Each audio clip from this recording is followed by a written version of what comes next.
Do you find that you're constantly multitasking? There's things going on in your brain all the time. I've got to do this, I've got to do that. Oh, mustn't forget to do this. Do you find that you're juggling between your home life, family, work, friends, social life? And do you find there's just not enough minutes in the day because you're forever on the go? So I have said for many, many years that multitasking should be banned in the menopause, and for good reason. So I'm going to explain today why struggling with multitasking can worsen certain menopause symptoms and the way that you feel generally. So there's a huge load upon us, and I've been doing the menopause, focusing on the menopause for about 20 years. And I've noticed in that time that life is a lot tougher for women now for all sorts of different reasons. And being extra busy doing too much can have a huge impact on you physically and your emotional well-being too. So there's a huge load. If you think about it, we're busy anyway. So we're looking after maybe family, so there may still be children at home, because a lot of you are having children later on in life. So you're hitting the menopause just as your children are hitting their teens. And I think that can be the worst combination ever, is mum going through the menopause and teenage daughter going through adolescence. So you've got all this going on. You may have part-time work, full-time work.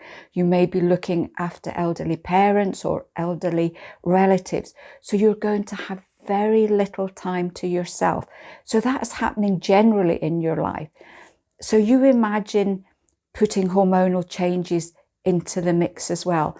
It's going to put a huge extra layer of stress and everything into your life.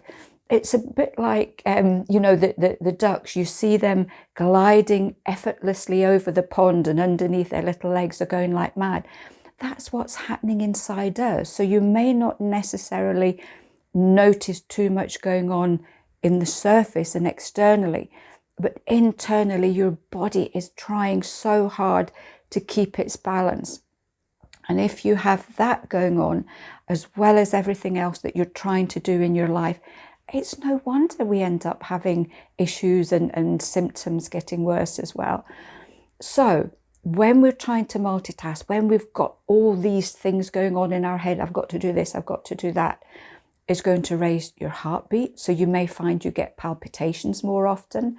It can raise your blood pressure, and blood pressure is a silent menopause symptom. A lot of people have it without realizing. So it can make your blood pressure worse.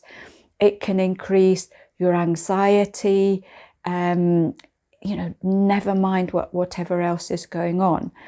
So some of the things that can happen too, it can put a toll on your brain function. So you've got extra thinking, extra things, all this stuff going on in your head. And then you wonder why you're maybe getting brain fog, you're forgetting things. We can only cope with so much inside our brains at any given time. And very often in the perimenopause and menopause, that load is absolutely huge. And that's going to interfere with our cognitive function as well.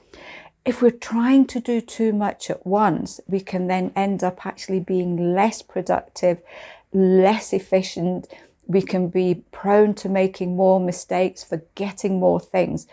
And of course, what happens then, because we're trying to do everything, because we're trying to be superwoman, we then start berating ourselves, we start criticizing ourselves, and that then becomes a vicious circle. We become more and more down, more and more with a low mood because we can't cope. Our once super efficient self is becoming less efficient. And what we find too is that a lot of you tell me that because you're trying to do all this and internally cope with the hormonal changes, that the family notice that you may not be quite as efficient. You're forgetting to remind them to do things. And this is what happens. We care for ourselves, we care for our families, and very often we're the ones that organize everybody else. So if we start to be less efficient at doing that, they start getting annoyed with you because you've forgotten to remind them to go to the dentist, or to put the car in for the MOT, or to remember to do something else. So all of this puts so much extra pressure on us. And it's no wonder we end up with things like anxiety and low mood as well. So this is a huge issue. And I do talk about it a lot, but I think it's becoming more and more important that we start to look after ourselves.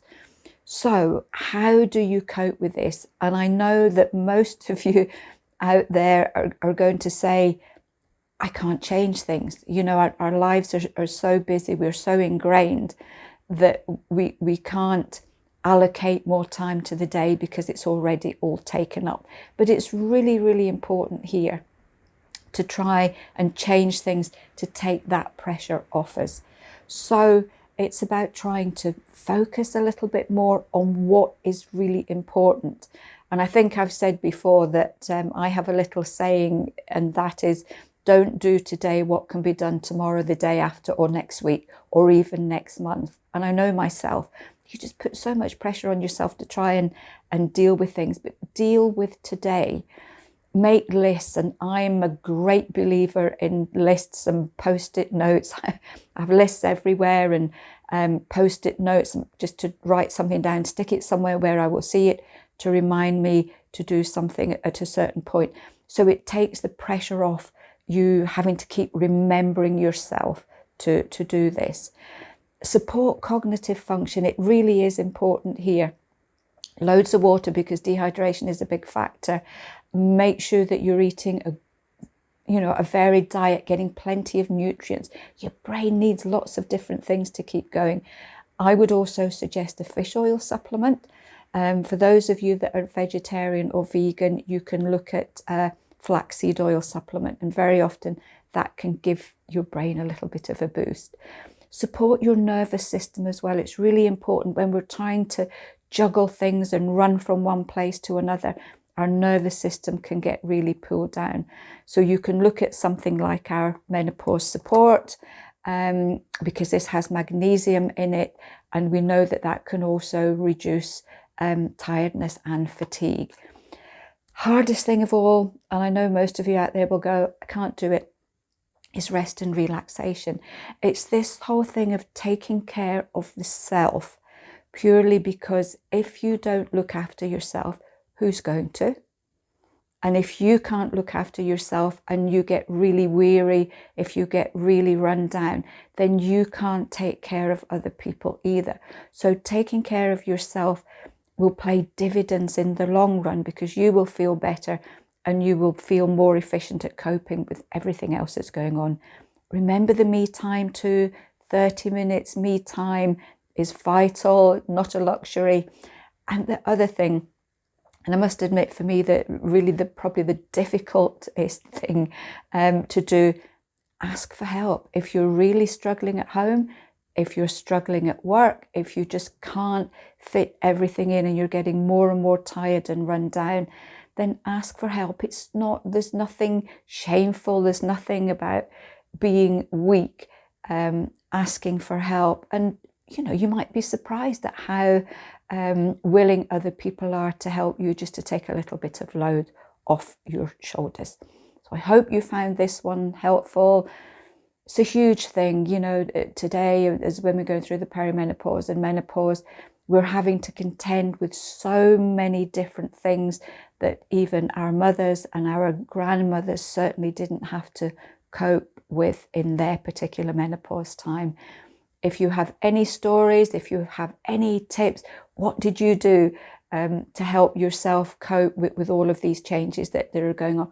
Please share your stories. I love to read them. Have a lovely week, and I'll see you soon.